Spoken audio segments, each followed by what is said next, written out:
And welcome back. Joining me now, Zbigniew Brzezinski, the National Security Advisor to President Jimmy Carter, now a trustee at the Center for Strategic and International Studies, CSIS, and a distinguished professor at a whole bunch of places. Someone I've known since those days back in the Carter White House.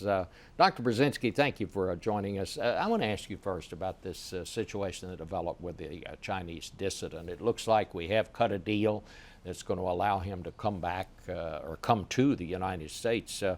How do you think this was handled? You know, on the whole, pretty well. After all, it was messy, it was unpredictable. My guess is he was really shaken up, uncertain, changing his mind. We had a major meeting coming on. So all in all, I think both sides, the Chinese and us, handled it reasonably well. And one has to take a look at one very specific thing, which is a symptom of how things are changing.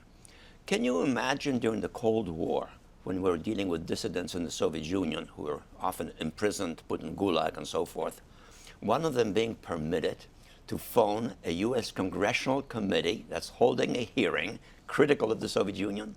Mm-hmm. This happened. This tells you something, how much things are changing in China.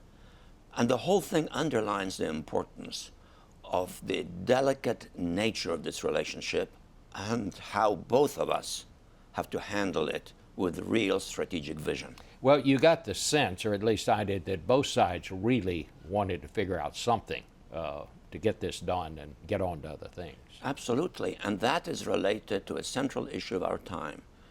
Can, for the first time in history, two preeminent powers effectively coexist and even collaborate? This hasn't happened in international politics.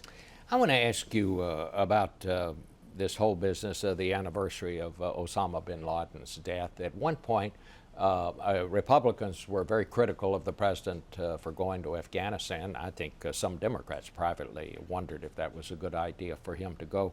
But at one point, when talking about this, Mitt Romney said, well, even Jimmy Carter would have made the decision to go after Osama bin Laden.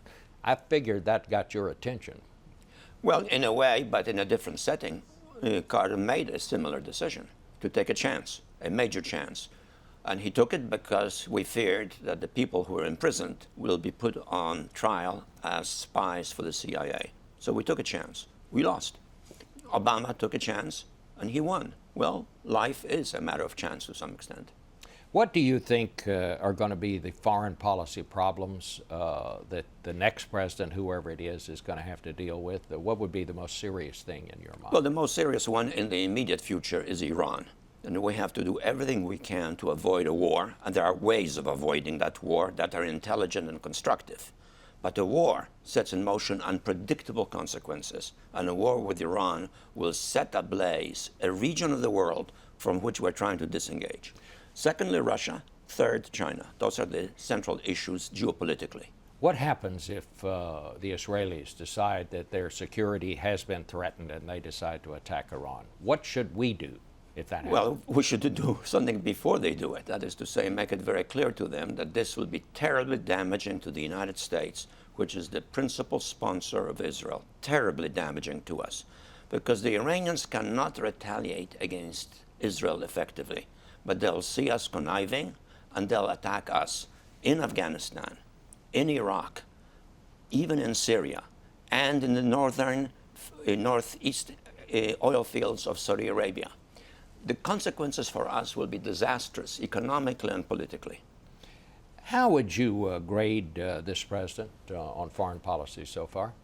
I would say somewhere between B+ and A-.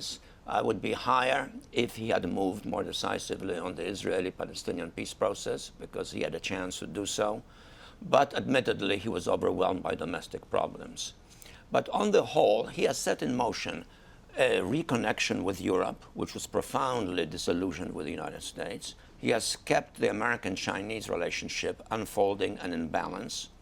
He's trying intelligently to disengage from Afghanistan, and he's exploring the possibilities of a more stable relationship with Russia, which in the short run, under Putin, probably will become much more difficult for us. Afghanistan, what's the problem going to be there?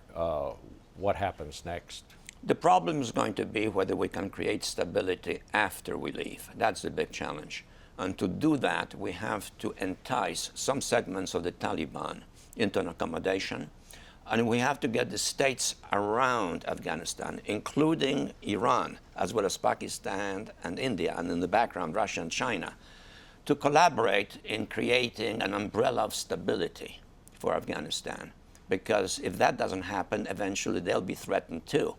But they are so conflicted with each other that it's going to be a very difficult diplomatic package to put together. Dr. Brzezinski, it's always interesting and informative to talk to you. It's Thank good to you be so with you, much Bob. for coming by. I hope you'll do it again. Thanks again.